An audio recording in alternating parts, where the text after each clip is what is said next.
Dear students, Lok Satta Yashasviva welcomes you. Here we are going to learn electric spark. In a metallic conductor, an atom consists of one or more than one loosely bound electrons. They are considered as free electrons. Since the free electrons moving in the conductor, they are charge carriers. So electric current can be defined as flow of electrons. If a wire is not connected to electric source such as cell or battery, then the electrons are moving randomly in the metallic wire shown in the given figure. But when a metallic wire is connected to electric source such as cell or battery, then electrons are moving from negative end of the battery to positive end. As electrons are negatively charged, they are flowing from negative terminal to positive terminal. But the conventional direction of electric flow is considered from positive end to negative end of a battery. Now here we are going to see when 1 coulomb of charge is moving across cross sections of wire in 1 second, then the current I is considered as I is equal to Q upon T. With this we can define 1 ampere such as, if 1 coulomb charge is moving across the cross section of wire in 1 second time, then 1 ampere is equal to 1 coulomb upon 1 second.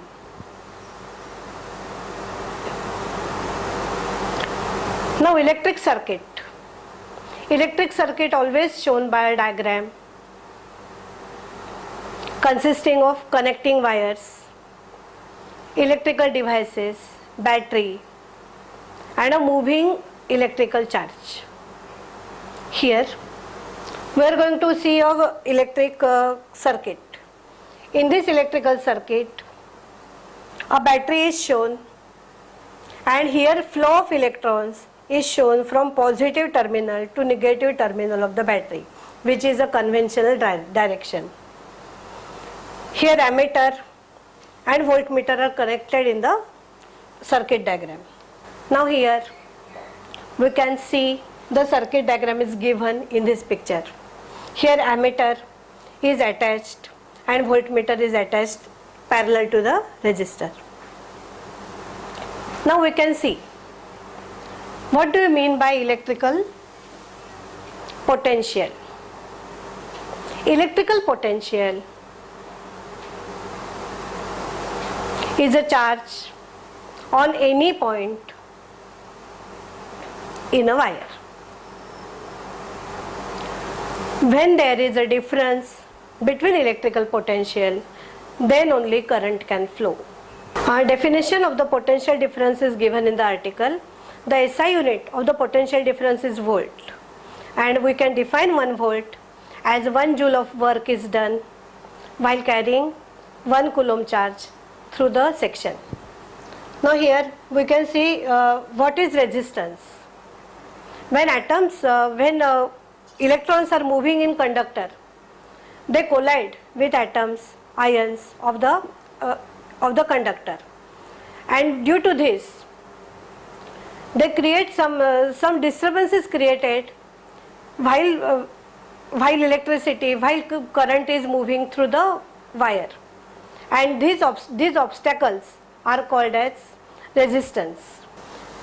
With the help of resistance, we can bifurcate substances in conductors and insulators. The conductors are the substances where flow of electrons is not opposed by any collisions. Silver, aluminium are good conductors. Now the flow of electrons is opposed highly. Such substances are called as insulators. For example, rubber, wood, glass. The electric current flowing in the metallic conductor is directly proportional to the potential difference between the terminals where physical conditions are constant. Now here Ohm's law says that when physical conditions such as length, cross section area are constant, then the flow of electrons, electric current, is directly proportional to potential difference. So we can say V is directly proportional to I. So we can say V is equal to IR, where R is resistance and SI unit of resistance is ohm. We can say 1 ohm is equal to 1 volt upon 1 ampere. Now here, so we can define resistivity such that resistivity is the resistance in a conductor in a unit length and a unit across section area. So definition of resistivity you can see in your article. Now here resistances of a system of resistors are of two types: resistors in series and resistors in parallel. You can see diagrams are given here, resistance in series and resistance in parallel. Now here when resistance are in series, I is equal to I is constant, so that current is constant, and we can see V1, V2, V3 are the potential differences given for R1, R2 and R3. Now when resistors are connected to parallel, here volts are constant, potential difference is constant, and the current flowing through resistors is I1, I2 and I3 respectively, flowing through R1, R2 and R3. What other effects we can see that you can read from article. Now here we are going to see heating effects of electric current.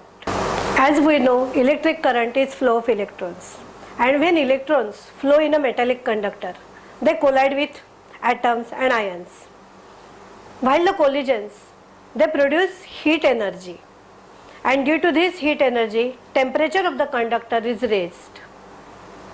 So when temperature is raised, so we can get a heating effect of the electric current.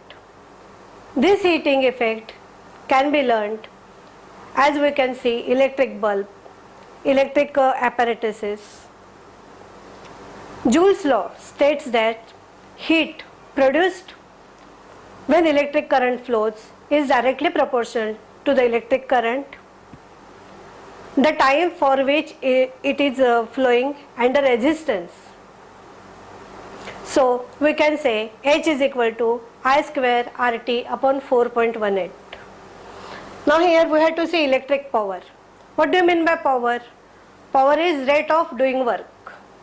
So electric power is stated as the work done while the current is flowing through the conductor.